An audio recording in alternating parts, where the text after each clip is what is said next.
একটি কুকুর যখন বুঝতে পারে যে সে আর বেশি দিন বাঁচবে না, তখন সে তার পরিবার এবং মালিকের কাছ থেকে দূরে থাকতে শুরু করে।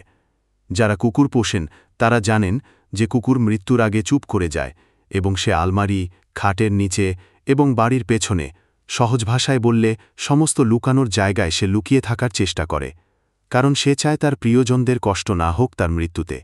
এটা নেকড়ে এবং কুকুরের একটি প্রাচীন রীতি। আমি আপনাকে কুকুর সম্পর্কে আরও গুরুত্বপূর্ণ কিছু বলবো, যা আপনার জীবনের জন্য গুরুত্বপূর্ণ। অপ্রয়োজনে কুকুর পোষা নিষিদ্ধ। ইসলামে হারাম। ঘরের ভেতরে কুকুর পোষা নিষিদ্ধ।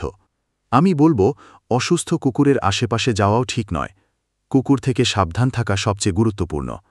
ইসলাম কেন হারাম করেছে?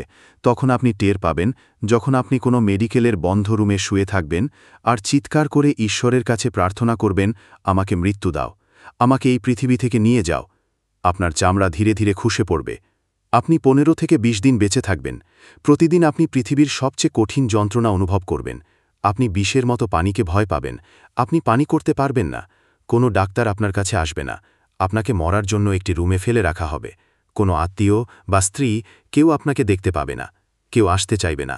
পৃথিবীর সবচেয়ে বিপজ্জনক এবং কঠিন রোগ জলাতঙ্ক, যার কোনো প্রতিকার নেই, কোনো চিকিৎসা নেই।